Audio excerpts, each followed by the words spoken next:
Welcome to రాజనీతి. ఈరోజు మనతో తెలంగాణ పిసిసి వర్కింగ్ ప్రెసిడెంట్గా పనిచేసిన చెట్టి కుసుమ్ కుమార్ గారు ఉన్నారు. కుసుమ్ కుమార్ గారు కాంగ్రెస్ పార్టీలో చాలా కాలంగా యాక్టివ్గా పనిచేస్తూ ఉన్నారు. గుజరాత్, కర్ణాటక ఎన్నికల ఇన్ఛార్జిగా కూడా ఆ పార్టీ తరఫున రాష్ట్రాల్లో పనిచేశారు. కుసుమ్ కుమార్ గారు నమస్తే అండి. నమస్తే అండి. కుసుమ్ కుమార్ గారు ఇప్పుడు వచ్చే నెలలో హైదరాబాద్లో గ్లోబల్ కమ్మ సమ్మిట్ ఒకటి పెట్టబోతున్నారని చెప్తున్నారు మీ ఆధ్వర్యంలో. అసలేంటి దీని ప్రధాన ఉద్దేశం ఏంటి, అజెండా ఏంటి, ఎందుకు ఇది పెట్టాలనుకుంటున్నారు? అంటే మార్చి 23, 24 2 రోజుల్లో కమ్మ గ్లోబల్ ఫెడరేషన్ అని చెప్పేసి మేము ఒక ఆర్గనైజేషన్ని స్థాపించడం జరిగింది. దానిలో భాగంగా అంటే కమ్మ ప్రముఖులందరూ మన రాష్ట్రంలో, మన దేశంలోనే కాకుండా వివిధ దేశాల్లో కూడా చాలా ఉన్నత స్థానంలో ఉన్నారు. కమ్మ కమ్యూనిటీ అనేది ఎప్పుడు నలుగురికి తోడ్పడుతూ నలుగురిని తన ఎమ్మట తీసుకెళ్ళిన కమ్యూనిటీ, కానీ ఫ్యూడలిస్టిక్ భావజాలం ఉన్న కమ్యూనిటీ కాదు. బట్ దురదృష్టవశాత్తు చాలామంది కమ్మ కమ్యూనిటీని టార్గెట్ చేయటం, ప్రతి ఒక్కళ్ళు కమ్మ కమ్యూనిటీ అంటే యాక్చువల్గా కమ్మ కమ్యూనిటీ, కమ్మ వాళ్ళకున్న ఆలోచనలు, వాళ్ళ విశాల దృక్పథాన్ని బయటికి వెళ్లకుండా వేరే రకంగా తీసుకెళ్ళటం వల్ల ఒక గ్లోబల్ ప్లాట్ఫామ్ అంటూ ఒకటి అవసరము.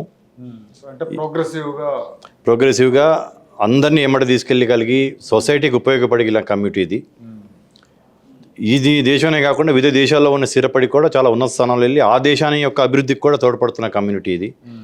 కాబట్టి ఒక సింగిల్ ప్లాట్ఫామ్ మీద అందరినీ ఒక ఏకతాటి మీద తీసుకొచ్చి ఒక ప్లాట్ఫామ్ అంటూ దీనికి అవసరం అనే ఉద్దేశంతో మేము కమ్మ గ్లోబల్ ఫెడరేషన్ అనేది మేము స్థాపించడం జరిగింది. KGF షార్ట్ ఫామ్లో చెప్పాలంటే. దాన్ని మేము ఫస్ట్ సమిట్, వరల్డ్ కమ్మ సమిట్ అనేది ఒక 2 daysలో ఇక్కడ చేసి ఆన్ ఇన్విటేషన్ ఒక 1500 మంది వరకు డెలిగేట్స్ని దేశవ్యాప్తంగా ప్రపంచంలో ఉన్న అందరినీ, ఉన్న స్థానంలో ఉన్న వాళ్ళని ఒక 1500 మందిని పిలిపించేసి 2 days సమిట్ చేసి హైదరాబాద్లో HACCలో బ్లాక్ చేయడం జరిగింది.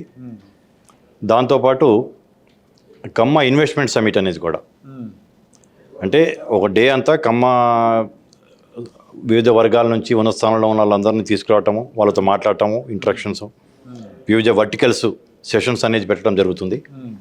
ఆ తర్వాత 2వ రోజు పెట్టుబడులు ఎవరైతే ఈ రాష్ట్రానికి పెట్టుబడులు పెట్టాలనుకుంటున్నారో, రాష్ట్ర అభివృద్ధిలో తోడ్పడాలనుకుంటున్నారో వారికి ఒక పెట్టుబడి సమ్మిట్ కింద కూడా మార్చేసేసి, ఓకే, అంటే తెలంగాణ రాష్ట్రంలో ఇన్వెస్ట్ చేయడానికి ఇంట్రెస్ట్ ఉన్న ఇన్వెస్టర్స్ కూడా ఒక ప్లాట్ఫామ్, వాళ్ళకు కూడా ఒక ప్లాట్ఫామ్ అంటూ క్రియేట్ చేసి వాళ్ళ ద్వారా సమ్మిట్ ద్వారా ఆ యొక్క ప్లాట్ఫామ్ ద్వారా గవర్నమెంట్ కూడా ఇన్ఫామ్ చేసి ఇంత పెట్టుబడులు పెడతారు, దీనికి గవర్నమెంట్కి ఈ రకంగా ఉపయోగపడతాము, మేము ఇంతమందికి ఉద్యోగ అవకాశాలు కల్పిస్తాము, ఇంత ట్యాక్స్ రూపంగా గవర్నమెంట్కి వస్తుంది, ఇన్ని పెట్టుబడులు పెడతామనేది కూడా సెకండ్ డే ఒక హాఫ్ డే సెషన్ కమ్మ గ్లోబల్ ఇన్వెస్ట్మెంట్ సమిట్ అనేది కూడా పెట్టాలనే ఆలోచనతో మేము ముందుకెళ్తా ఉన్నాం. అంటే దీనికి మొత్తం ఇతర రాష్ట్రాల నుంచి, ఇతర దేశాల నుంచి కూడా ప్రతినిధులు వస్తారా? ఇతర దేశాల నుంచి కూడా దాదాపు మేము అనుకుంటుంది విదేశాల నుంచి ఒక 50% విదేశాల నుంచి ఒక 600 మందిని వరకు మేము విదేశాల నుంచి మేము ఇన్వైట్ చేస్తున్నాం. చాలామంది చాలా ఆసక్తిగా, చాలా ఉత్సాహంగా, ఇటువంటి ప్లాట్ఫామ్ అనేది చాలా అవసరం అండి. ఇదేదో కుంచిత మనస్తత్వంతో, నారో మైండెడ్నెస్తో కాకుండా చాలా బ్రాడ్ మైండెడ్గా సమాజంలో అందరికీ ఉపయోగపడే వాళ్ళం మేము. 2 సంవత్సరాలు ఉపయోగపడ్డాము, ముందు కూడా ఉపయోగపడటానికి సిద్ధంగా ఉన్నాము, ఒక మెసేజ్ ఇవ్వడానికి చేస్తున్న సమావేశం ఇది. చాలామంది ఆసక్తి చూపిస్తున్నారు. అటు నుంచి కాకుండా తమిళనాడు, కర్ణాటక, ఒరిస్సా, గుజరాత్, ఢిల్లీ, బాంబే, వివిధ రాష్ట్రాల్లో కూడా ప్రముఖ స్థానంలో ఉండి సమాజానికి తోడ్పడుతున్న వాళ్ళందరినీ కూడా పిలుస్తున్నాం. టోటల్ ఒక 1500 మంది డెలిగేట్స్ని, దాంట్లో మా యొక్క కోర్ టీమ్ అండ్ మా యొక్క వాలంటీర్స్ ఒక 300 మందిని తీసేస్తే 1200 మందిని ఆన్ ఇన్విటేషన్ మేము పిలుస్తున్నాం. అంటే దీనికి ఏం పొలిటికల్ కలర్ ఏమి ఉండదు, దీనికి అసలు అపొలిటికల్ అండి, రాజకీయాలతో సంబంధం లేదు. ఇది ఏదో ఒక కుల సమావేశం అనేది, ఆ కులం యొక్క అభివృద్ధి అనేది కాకుండా ఐకమత్యం అనేది రావాలి, ఒకటి అందరం కలిసి సమాజానికి తోడ్పడాలని యొక్క దృక్పథంతో తీసుకెళ్తున్న సమావేశం ఇది. ఓకే, ఇప్పుడు మీరు కాంగ్రెస్ పార్టీలో ఉన్నారు కదండి, అసలు మీ బ్రాటప్, మీరు ఎక్కడ ఏంటి, మీ నేపథ్యం ఏంటి, కాంగ్రెస్ పార్టీలోకి ఎప్పటి నుంచి కాంగ్రెస్ పార్టీలో ఉన్నారు? కాంగ్రెస్ పార్టీలో పనిచేయాలన్న ఆసక్తి మీకు ఎందుకు కలిగింది? అంటే మా యొక్క నేపథ్యం, నేను పుట్టి పెరిగింది సంగారెడ్డి, మెదక్ జిల్లాలో సంగారెడ్డి పట్టణంలో నేను పుట్టి పెరిగాను. బట్ మా మూలాలు, మా నాన్నగారు తెనాలి మాది. తెనాలి నుంచి ఆయన ఒక ఎలక్షన్స్లో ఓడిపోయి ఒక రకంగా రాజకీయంగా వైరాగ్యం ఉన్న టైంలో ఓడిపోయి ఆయన సంగారెడ్డి ఒక తెనాలి వదిలిపెట్టాలి అని ఒక ఆలోచన ఉన్నప్పుడు ఆయన మిత్రుడు ఒక ఆయన ఫ్రీడమ్ ఫైటర్, మా నాన్నగారు స్వాతంత్ర సమరయోధుడు, మా తాతగారు స్వాతంత్ర సమరయోధుడు, మా ముత్తాత కూడా స్వాతంత్రంలో పాల్గొన్నారు. రూదర్ఫర్డ్ గుంటూరు జిల్లా కలెక్టర్గా ఉన్నప్పుడు అల్లూరి సీతారామరాజు సినిమాలో మనందరికీ రూదర్ఫర్డ్ అంటే తెలుసు. రూదర్ఫర్డ్ గుంటూరు జిల్లా కలెక్టర్గా, అంటే గుంటూరు జిల్లా అంటే ఈ రంపచోడవరము, విశాఖ, అరకు ఇదంతా కూడా గుంటూరు ఒక జిల్లా కిందే ఉండేది అప్పుడు. ఆయన కలెక్టర్గా ఉన్న టైంలో మా ముత్తాత తెనాల్లో కౌన్సిలర్. అంటే నేను 1880 సంగతి చెప్తున్నాను, 1885 ఆ టైంలో. ఆ టైంలో కాంగ్రెస్ పార్టీ ఆవిర్భించినప్పుడు మా ముత్తాత దాంట్లో సభ్యుడిగా చేరటం జరిగింది. జట్టి అంకినేడి గారు ఆయన పేరు. ఆ తర్వాత మా తాత, మా తల్లి తండ్రి వాళ్ళు కూడా మేధావులు, స్వాతంత్ర సమరయోధులు. మా నాన్నగారు తెనాలి. మా నాన్నగారు జట్టి నాగేశ్వర గారు, ఆయన స్వాతంత్ర సమరయోధుడు. స్వర్గీయ ఎన్జి రంగా గారికి పర్సనల్ సెక్రటరీగా చేశారు. ఫ్రీడమ్ స్ట్రగుల్లో మా నాన్నగారు, మా బాబాయ్ వీళ్ళందరూ కూడా జైలుకి వెళ్ళటం జరిగింది. అంటే మా కుటుంబం అనేది స్వాతంత్ర సమరయోధుల కుటుంబం, గాంధీయిస్ట్ కుటుంబం, అలాగే కాంగ్రెస్ కుటుంబం. అంటే నేను 4వ తరం కాంగ్రెస్ వాడిని. ముత్తాత, తాత, తండ్రి నుంచి నేను 4వ తరం కాంగ్రెస్ వాడిని. నేను స్వతహాగా కాంగ్రెస్ ఫ్యామిలీ కావటం, రాజీవ్ గాంధీ గారంటే నాకున్న ప్రత్యేక ఇష్టంతో. అంటే మీరు పుట్టక ముందే ఇటు వచ్చేసారు? నేను పుట్టి పెరిగింది సంగారెడ్డిలోనే. సంగారెడ్డిలోనే పుట్టి పెరిగాను. నా యొక్క విద్యాభ్యాసం అంతా సంగారెడ్డే. సంగారెడ్డిలోనే జగ్గారెడ్డి నేను ఇద్దరం ఒకటే ఇంట్లో పెరిగాం. మా ఇంట్లో ఒక పోర్షన్లో జగ్గారెడ్డి అద్దెకు ఉండేవాడు, ఇంకో పోర్షన్లో వాళ్ళ వైఫ్ వాళ్ళు అద్దెకు ఉండేవాళ్ళు. అంటే జగ్గారెడ్డి భార్య నేను స్కూల్లో జాయిన్ కానప్పటి నుంచి మేము కలిసి పెరిగాం. చిన్నప్పటి నుంచి ఒకటే ఇంట్లో.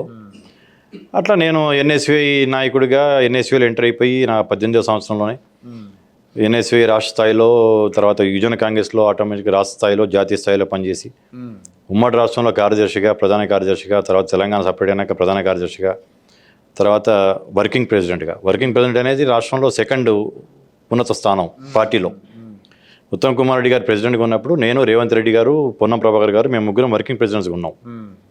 అట్లా కాంగ్రెస్ పార్టీ తర్వాత జాతీయ స్థాయికి వెళ్ళాను నేను. రేవంత్ రెడ్డి గారు పీసీసీ ప్రెసిడెంట్ అయ్యారు. నేను జాతీయ స్థాయికి వెళ్ళి, మీరు ఇంతకుముందు ఇంట్రడక్షన్లో చెప్పినట్టు గుజరాత్, కర్ణాటక ఎలక్షన్స్లో ఇన్ఛార్జ్గా వాళ్ళు అక్కడికి వెళ్ళటం. నేను జాతీయ రాజకీయాల్లో ఉన్నాను ఇప్పుడు. తెలంగాణ కాంగ్రెస్ పార్టీలో ప్రజెంట్ ప్రభుత్వంలో కానీ పార్టీలో కానీ మీ రోల్ ఎలా ఉంది? అంటే నేను జాతీయ రాజకీయాల్లోకి వెళ్ళాను, జాతీయ కాంగ్రెస్లోకి వెళ్ళాను కాబట్టి తెలంగాణ పార్టీతో నేను జాతీయ నాయకుడిగా తెలంగాణ దాంట్లో ఉన్న స్థానంలో ఉంటామే. కానీ నాకు తెలంగాణ స్టేట్ పాలిటిక్స్, నేను నేషనల్ పాలిటిక్స్కి వెళ్ళినాక స్టేట్ పాలిటిక్స్కి మళ్ళీ రాను.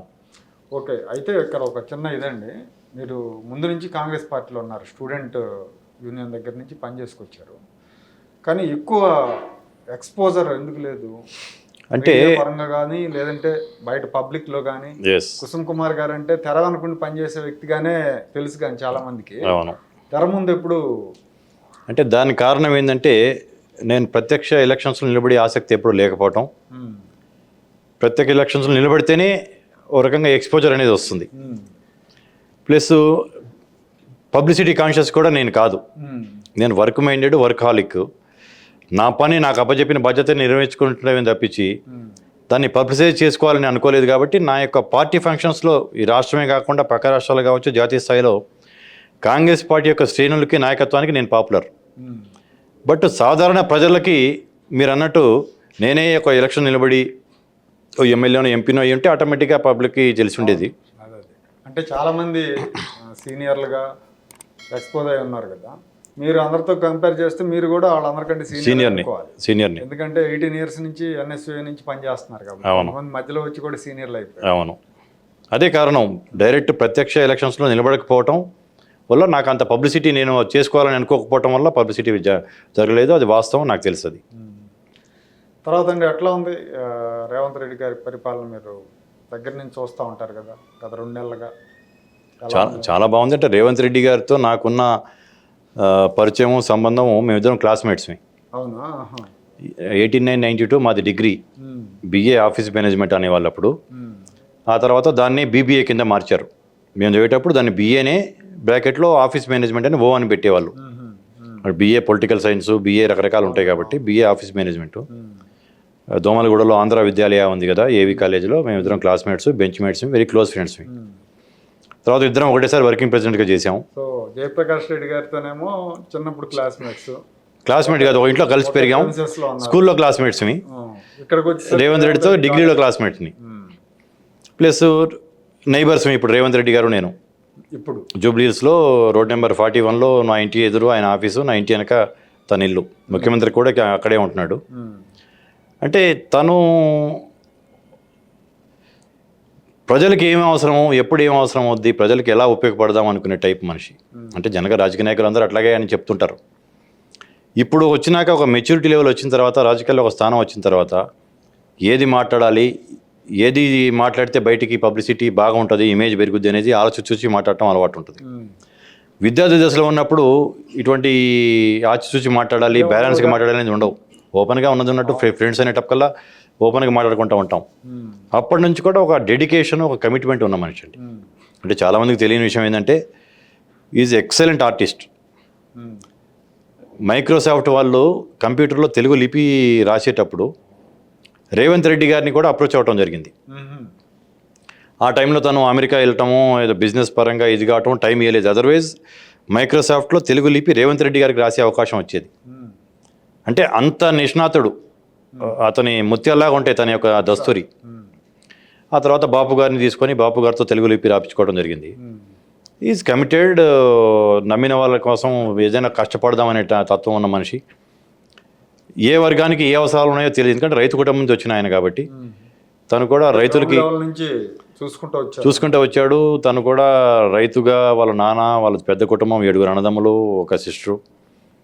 అంటే ఆ కుటుంబంలో ఉండి అందరితో బాగుండటం, ఇతరులతో బాగుండటం, ఫ్రెండ్స్తో బాగుండటం, వాళ్ళ లీడర్షిప్ క్వాలిటీస్ పరిపూర్ణంగా ఉన్నాయి. దానికి కష్టపడ్డాడు. పీసీసీ ప్రెసిడెంట్గా ఏకతాటి మీద తనే తీసుకెళ్ళాడు. ఈరోజు ముఖ్యమంత్రి అయ్యాడు. ముఖ్యమంత్రి అయ్యి కూడా ఎంత సింప్లిసిటీగా ఉన్నాడంటే ప్రజలకి ఏది అవసరమో రోజు నిరంతరం 18 గంటల పైన కష్టపడుతున్నాడు. మార్నింగ్ 7 గంటలకు లేస్తే 7 గంటలకి అధికారులు రావటం, బ్రీఫింగ్ చేసుకోవటం, అవగాహన పెంచుకోవటం, సెక్రటరియట్కి వెళ్ళటం, వివిధ కార్యక్రమాలు చూసుకోవటం. నిరంతరంగా కష్టజీవి, కష్టపడే తత్వం ఉన్నాడు. దానికి తగ్గట్టుగానే ఇప్పుడు ఈ 50 రోజులు పరిపాలన కూడా మీరు చెప్పాలి ఎంత బాగుంది అనేది ప్రజలందరి నుంచి హర్షం వస్తుంది. అంతకుముందేమో అసలు సెక్రటరియట్కే రాని ముఖ్యమంత్రిని చూశారు, అధికారులతో కూడా మాట్లాడిన ముఖ్యమంత్రి చూశారు, 2 గంటలకి మధ్యాహ్నం 2 గంటలకు నిద్రలేసే ముఖ్యమంత్రిని చూశారు. ప్రజలతో కలవని ముఖ్యమంత్రి కూడా. ఇప్పుడు ఇతను పరిగెత్తే ముఖ్యమంత్రి, ఒక యంగ్ డైనమిక్ ముఖ్యమంత్రి అనేది చూస్తున్నారు. కాబట్టి 50 రోజుల్లోని తేడా ఈజ్ తన యొక్క మార్క్ వేసుకున్నాడు అనేది నేను చెప్తాను. నేను అంతకుముందు ఒక ప్రెస్ కాన్ఫరెన్స్లో కూడా తను పీసీసీ ప్రెసిడెంట్ అయినప్పుడు కూడా కాంగ్రెస్ పార్టీలో మర్రి చెన్నారెడ్డి గారు, రాజశేఖర రెడ్డి గారి టైంలో ఉన్న జోష్ కనిపిస్తుందని చెప్పి అన్నాను. నేను ఇద్దరిని ఎందుకు పోల్చడం జరిగిందంటే బ్రహ్మానంద రెడ్డి గారు కావచ్చు, పివి గారు, వెంకటరావు గారు, వీళ్ళందరూ ముఖ్యమంత్రిగా చేసేవారే. అంటే కాంగ్రెస్ పార్టీ అధికారంలో ఉన్నప్పుడు అధికారంలో తెచ్చిన వాళ్ళు వీళ్ళంతా. కాంగ్రెస్ పార్టీ అధికారం కోల్పోయినప్పుడు అధికారం తెచ్చిన వాళ్ళు ఇద్దరు. ఇప్పుడు దాకా ఇప్పుడు 3వ వాడు రేవంత్ రెడ్డి. 89లో 7 సంవత్సరాల టీడీపీ రూల్ తర్వాత చెన్నారెడ్డి గారు అధికారంలో తీసుకొచ్చారు. 10 సంవత్సరాలు టీడీపీ రూల్ తర్వాత రాజశేఖర రెడ్డి గారు అధికారం తీసుకొచ్చారు. ఇప్పుడు 10 సంవత్సరాలు ఈ టీఆర్ఎస్ రూల్ తర్వాత రేవంత్ రెడ్డి గారు అధికారం తీసుకొచ్చారు. కాబట్టి నేను వాళ్ళిద్దరితో పోల్చాను. వాళ్ళిద్దరు స్థాయి నాయకుడు అండి వీళ్ళు. ముందు మన రాష్ట్ర ప్రజల్లో చరిత్రలో నిలబడే స్థానంలో పనిచేస్తున్న ముద్ర అంటూ వేసుకుంటాడు.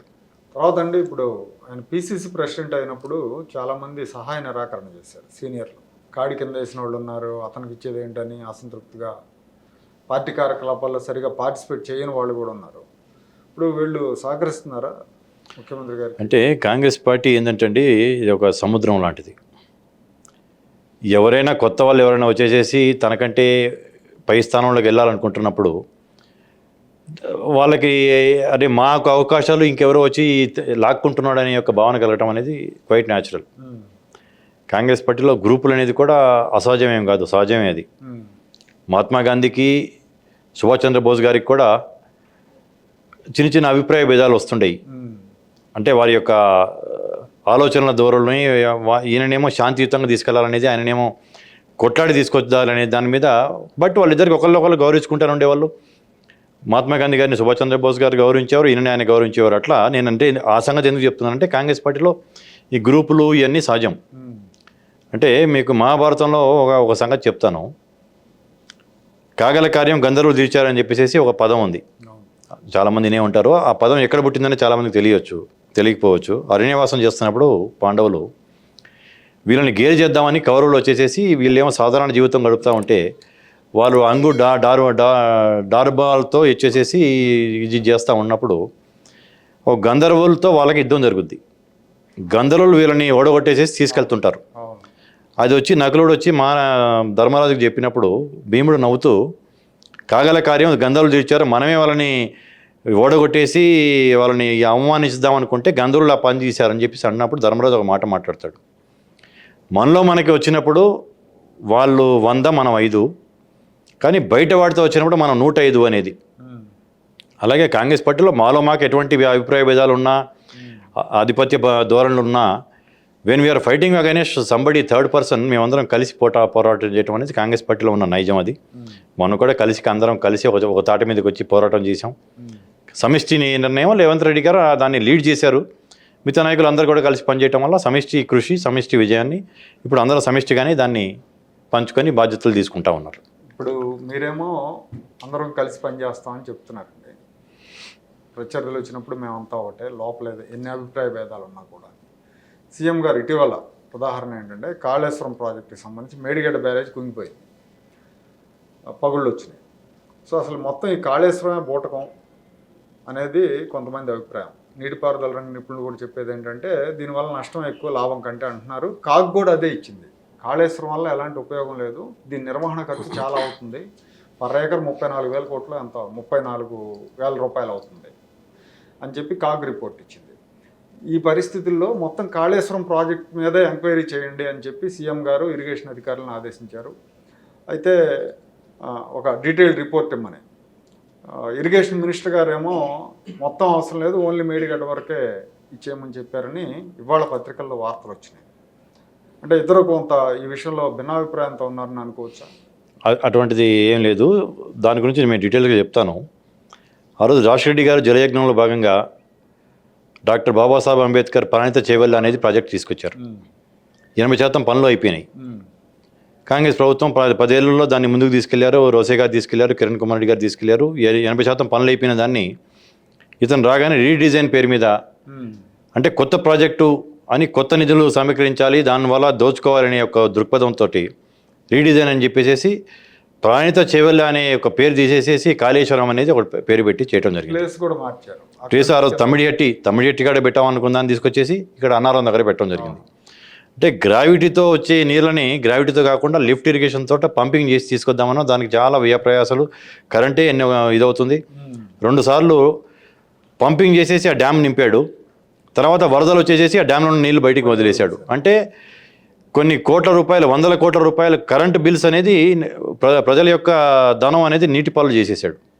అంటే అతను అహంకార దూరంతో చేసిన పని. దాని మీద మేటిగడ్డ కుంగటం అనే దాని మీద ఉత్తమ్ కుమార్ రెడ్డి గారు ఎల్ఎన్టీ ఏదైతే గుత్తదార సంస్థ ఉందో వాళ్ళని ఇంజనీర్స్ తోటి కలిసి మేటిగడ్డ మీద ఆయన సమీక్ష చేశారు. అంటే మేటిగడ్డ కుంగటానికి కారణం ఏంటి, ఇలాంటి వాళ్ళు ఏమంటారంటే రీడిజైన్, వాళ్ళ యొక్క డిజైన్ తప్పు అని అంటారు. డిజైన్ తప్పు అని వాళ్ళు అంటారు. ఎలక్షన్స్ ముందు కేటీఆర్ మాట్లాడుతూ అది నిర్మాణ ఏదైతే సంస్థ ఉందో వాళ్ళే దాన్ని కరెక్ట్ చేస్తారు, అగ్రిమెంట్లో ఆ పదాలు ఉన్నాయి అని చెప్పి అన్నారు. అప్పుడు వీళ్ళు దాన్ని మాట్లాడాల. ప్రభుత్వం మారంగానే మేము 2021లోనే మేము వాళ్ళకి అప్పచెప్పేసాం ప్రభుత్వానికి.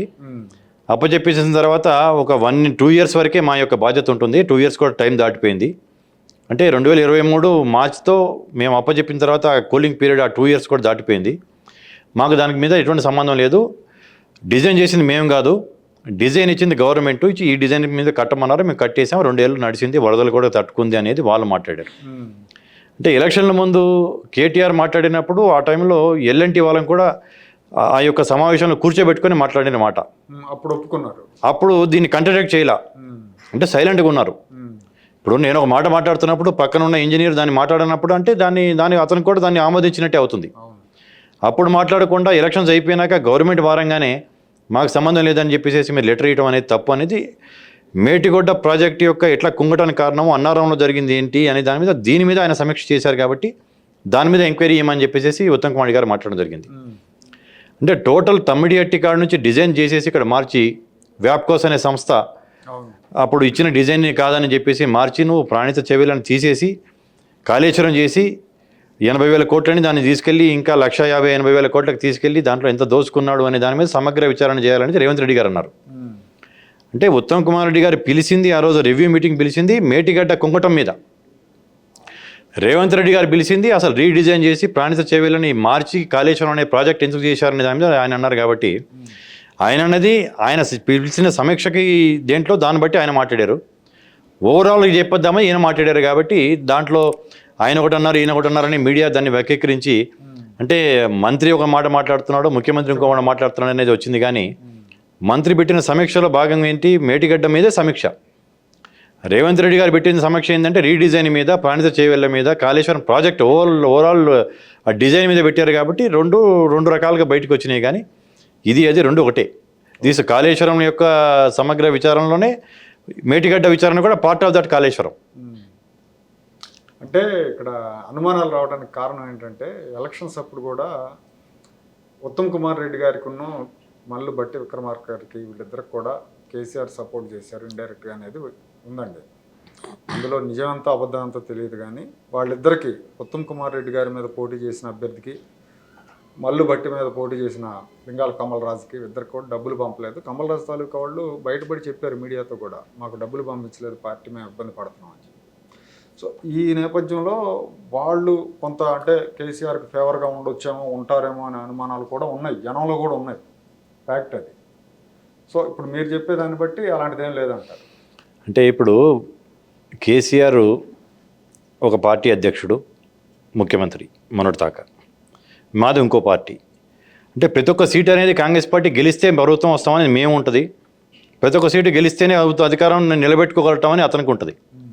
అటువంటప్పుడు బట్టి గారి దగ్గర, ఉత్తమ్ గారి దగ్గర, లేకపోతే ఇంకా XYZ ఇంకెవరి దగ్గర బలహీనమైన క్యాండిడేట్ని పెట్టి కాంగ్రెస్ వాళ్ళు గెలిస్తే అతనికి వచ్చే లాభం ఏముంటుంది? అది వాళ్ళు ఎలక్షన్లో గాలి కాంగ్రెస్ వైపు వీస్తుంది, ఓడిపోతున్నాం అనే ఒక నిరాశ నిస్పృహల్లో మాట్లాడిన మాటలు కాబట్టి ఆ కమల్ రాజు నేను కూడా చూశాను, ఏడ్చాడు, నాకు డబ్బులు ఇవ్వలేదు అది ఇది అని చెప్పేసి. అంటే డబ్బులు ఎన్ని ఇస్తామన్నారు, ఎన్ని ఇచ్చారు ఏంటి అనేది అది ఇంటర్నల్గా వాళ్ళ విషయం. అంటే ఎట్లాగ ఓడిపోతున్నాను కాబట్టి నా ఓటమికి కారణం అనేది కాంగ్రెస్ పార్టీ వేవో, లేకపోతే బట్టి విక్రమార్క గారి యొక్క ఎలక్షనీరింగో, లేకపోతే ఆయనకు ఉన్న మద్దతు అనేది దాన్ని డైల్యూట్ చేయడానికి చేసిన ప్రయత్నమే తప్పించి అసలు అటువంటి దాంట్లో 1% కాదు 0.1% కూడా ఏ పార్టీ తన పార్టీ క్యాండిడేట్ ఓడిపోయి ఇంకో పార్టీ క్యాండిడేట్ గెలవాలనేది ఎవరు అనుకోరు. దాంట్లో అసలు వాస్తవాలే లేవు, అసలు అది జరిగే పని కాదు అది. ఓకే, తర్వాత ప్రభుత్వం వచ్చి హార్డ్లీ 2 months అవుతున్నాము. ఈ లోపే టీఆర్ఎస్ విమర్శలు మొదలుపెట్టింది. కేటీఆర్ గారు అయితే ఏంటి, కేసీఆర్ కాలి గోటికి కూడా సరిపోడు రేవంత్ రెడ్డి అని, కనకపు సింహాసనం మీద సునకాన్ని కూర్చోబెట్టారు తెలంగాణ ప్రజలని చాలా తీవ్రమైన విమర్శలు చేస్తున్నారు. వీటిని ఎట్లా తీసుకుంటున్నారు మీరు? అంటే ఇదే 2014లో కేసీఆర్ ముఖ్యమంత్రి అయినప్పుడు అతను మొదటి గ్యారంటీకి ఏమన్నాడు, అతను అప్పుడు ఇచ్చిన ప్రామిసెస్ కింద ఏం ప్రామిస్ చేశాడు, ఒకటే విడతలో రైతులకు రుణమాఫీ చేస్తానని అన్నాడు. అనేసి గద్దెనెక్కిన 3వ రోజే ఒకటే విడత కాదు 4 విడతలుగా సంవత్సరానికి 25% కింద చేస్తానని చెప్పేసి అన్నాడు. దానికి తీవ్రంగా గజ్వెల్లో అతన్ని గెలిపించిన గజ్వెల్లోనే నిరసన చెప్పడం జరిగింది.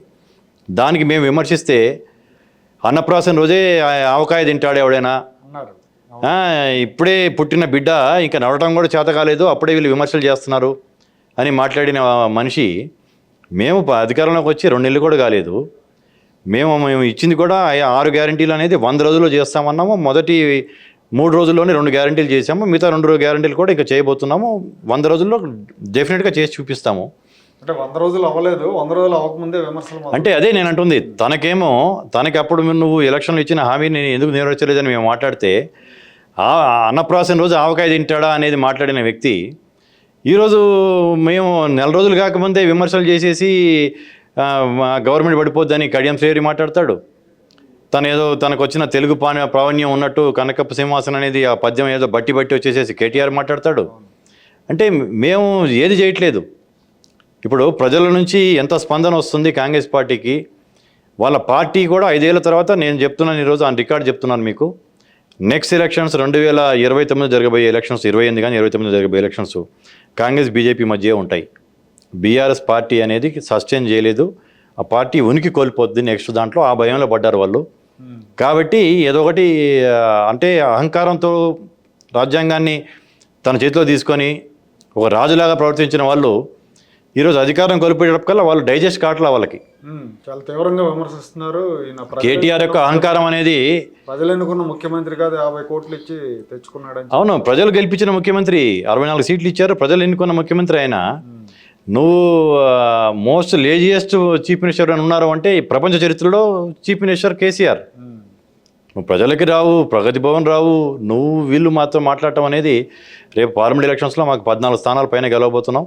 ఆ తర్వాత అర్థమవుద్ది ఎవరు ఏంటి, ఏ పార్టీ ఏంటి అనేది. తర్వాత బీఆర్ఎస్ పార్టీ ఉండదు, పోటీ మా ఇద్దరికి మధ్యలోనే అని చెప్పి అంటున్నారు బీజేపీ కాంగ్రెస్ పార్టీ. అంటే ఎందుకు అట్లా? దాదాపు మొన్న గట్టి పోటీ ఇచ్చింది బీఆర్ఎస్ పార్టీ. మీరు మీ అంటే ఒక దశలో బీఆర్ఎస్ఏ గెలుస్తుందన్న వార్తలు కూడా వచ్చింది. చివరి 3 నెలల్లో మొత్తం టర్న్ అయింది. కానీ అలాంటి పార్టీ అంత త్వరగా మాయమైపోయిందా? అంటే ఆ పార్టీ వారి యొక్క వ్యవస్థాపరంగా బలంగా ఉన్న పార్టీ కాదు, అది సెంటిమెంట్ని మీద వచ్చిన పార్టీ. అంటే ప్రజలతో సంబంధాలు లేకుండా ఒక కోట కట్టుకొని, ఒక గడిలాగా కోట కట్టుకొని కోటలో ఉన్న కుటుంబం అది. ప్రజల దగ్గరికి వెళ్ళిన కుటుంబం కాదు. వాళ్ళ అధికారంలో ఉన్న రోజులు వాళ్ళని తిట్టుకుంటా అయినా సరే లోపల వాళ్ళ మీద కోపం ఉన్న వారి యొక్క నాయకులు కావచ్చు, కార్యకర్తలు కావచ్చు, వాళ్ళు ఏమంటే నడిచారు వేరే దారి లేక.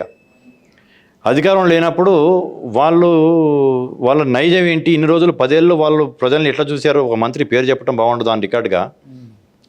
అంతకుముందు టీడీపీలో ఉండి తర్వాత కేసీఆర్తో ఇక్కడికి వచ్చి దీంట్లో మంత్రి అయిన ఒక మంత్రి ఆఫ్ ద రికార్డ్ మాతో ఏదో ఒక ఫంక్షన్లో ఏదో మాట్లాడుతూ, అన్నా నా జీవితకాల కోరిక మంత్రి కావాలని మంత్రి అయిపోయాను. ముఖ్యమంత్రి యొక్క సమీక్ష ఏదైనా ఉంటే, ముఖ్యమంత్రి తీసుకునే సమీక్ష ఉంటే అందరికంటే ఆఖరిలో వెళ్తాను, అందరికంటే ముందు బయటపడతాను. ఎందుకంటే కొంచెం ముందెళ్ళినా అతను మమ్మల్ని చూసి ఏదైనా పరుష పదజాలంతో ఎంత కించపరుస్తాడో అనే ఒక భయం.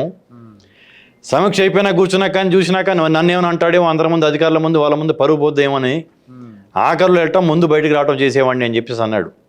అంటే అతను ఇప్పుడు అధికారులతో మీటింగ్ ఏదైనా రివ్యూ చేస్తాడు, అధికారులు 5 నిమిషాలు మాట్లాడితే తను 2 గంటలు మాట్లాడేసి పంపిస్తాడు. ఇప్పుడు ఈ కాళేశ్వరం కూడా అసెంబ్లీలో కూర్చొని కర్ర పట్టుకొని ఇక్కడ ఇది సుందిల్లా, ఇక్కడ మేటిగడ్డ, ఇక్కడ అన్నారం నేనే డిజైన్ చేశాను అనేది ఒక ఇంజనీర్ కంటే ఎక్కువగా చేసాడు. ఇప్పుడు ఏమైపోయింది, మేటిగడ్డ 1,00,000 కోట్లు ప్రజాధనం నీళ్లపాలు అయిపోయింది. అంటే కాబట్టి వాళ్ళు ప్రేమ వల్ల ఒక బాండ్ వేస్తూ నిర్మించుకున్న పార్టీ కాదు అది. ఒక తెలంగాణ సెంటిమెంట్ వల్ల ఏర్పడిన ప్రభుత్వంలో డిక్టేటర్గా నడిచిన వాడు కాబట్టి అతను ఏమంటే ఎవరు ఉండరు. అందుకని నేను ఆ పార్టీ కనుమరుగైపోద్ది అంటున్నా. ఓకే, మొన్న రేవంత్ రెడ్డి గారు బీఆర్ఎస్ పార్టీ మీద విమర్శలు చేస్తూ ఈ పార్టీని క్లోజ్ అంటే బొందబెట్టే మేస్త్రి నేనని చెప్పి అన్నారు.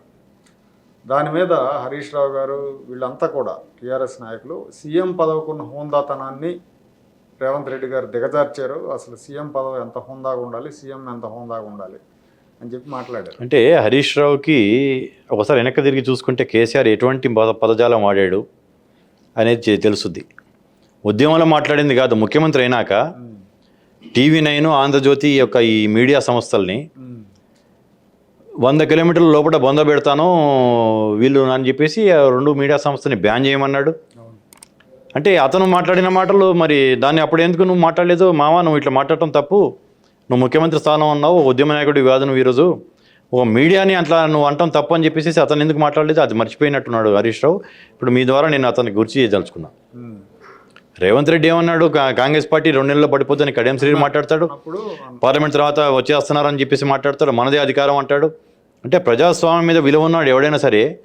5 ఏళ్ల కోసం ఒక ప్రభుత్వాన్ని ప్రజలు ఓట్లేసి గెలిపిస్తే 3 నెలల్లో 6 నెలల్లో పడిపోద్దని చెప్పి అనటం అనేది అది ఏమాత్రం ప్రజాస్వామ్యంలో అది కరెక్ట్ అనేది అది హరీష్ రావు ఒకసారి ఆలోచించుకుంటూనే బాగుంటుంది. 1 మంత్ తిరగకుండానే 10 రోజులు 15 రోజుల్లోనే. ఎందుకంటే వాళ్ళ పార్టీ యొక్క పునాదులు కదిలిపోతున్నాయి, మొత్తం అంతా ఖాళీ అయిపోద్ది అని చెప్పేసి వాళ్ళకి తెలుసు. కాబట్టి మేకపోతు గాంభీర్యం అది పడిపోద్ది, మనం వస్తాం అని చెప్పేసి నిలబెట్టుకుంటున్నారు. కాబట్టి అదే అతని మాటలకి ఒక విలువే లేదు.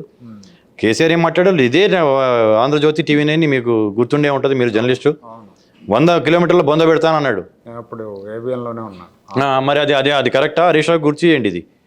వెళ్ళి అడిగి నువ్వు ఇట్లా ఇదంటావు నీ మేమ మాట్లాడిన మాటలే కదా అయ్యా ఒకప్పుడు అది అని చెప్పేసి.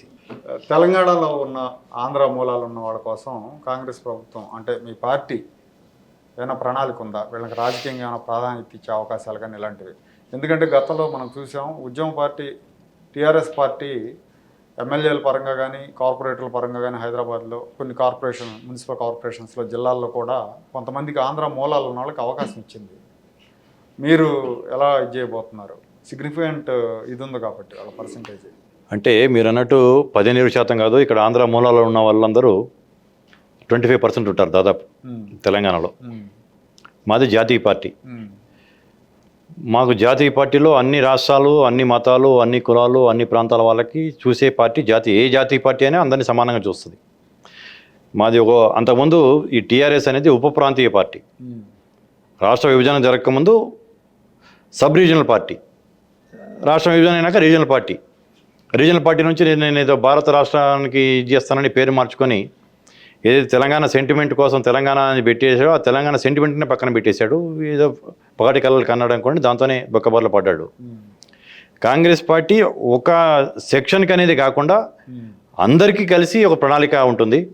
స్పెసిఫిక్గా ఈ సెక్షన్కి ఇట్లా చూడాలి, ఇన్ని సీట్లు ఇవ్వాలనేది కాకుండా సంఖ్యాపరంగా ఎవరు ఎంత సంఖ్య అయితే ఉంటారో వాళ్ళకి సముచిత స్థానాలు ఉంటాయి. రేపు నెక్స్ట్ జరగబోయే జిహెచ్ఎంసీ ఎలక్షన్స్లో ఈ ఆంధ్ర మూలాల నుండి ఇక్కడ ఉండి రాజకీయంగా ఆసక్తి ఉన్న వాళ్ళకి మెజారిటీ సీట్లు ఇవ్వడం జరుగుతుంది. నేను కూడా డిమాండ్ చేయడం కూడా జరిగింది అంతకుముందు మీడియా ప్రారంభంగా కూడా. కనీసం 50% సీట్స్ ఇక్కడ ఉన్న ఆంధ్ర మూలాలు ఉన్న వాళ్ళకి, సెటిలర్ అనే పదం నేను వాడకూడదు కూడా, ఆంధ్ర మూలాలు ఉండి ఇక్కడ నివసిస్తున్న వాళ్ళకి 50% సీట్లు ఇవ్వాలని కూడా నేను డిమాండ్ చేయడం జరిగింది.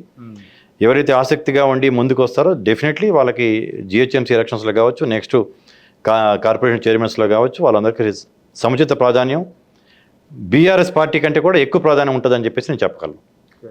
లోక్సభ ఎన్నికల్లో పోటీ చేసే ఆలోచన ఉందండి? అంటే నాకు ఫస్ట్ నుంచి కూడా నాకు డైరెక్ట్ ఎలక్షన్స్లో ఆసక్తి లేదు, ముందే చెప్పాను. బట్ పార్టీ కనుక ఆదేశిస్తే డెఫినెట్లీ ఈసారి పార్లమెంట్కి నిలబడటానికి పార్టీ ఆదేశిస్తే మాత్రం నేను రెడీగా ఉన్నాను, వెనక్కి పోనని చెప్పి చెప్పడం జరిగింది. Okay sir, thank you. Thank you అండి, థ్యాంక్ యూ.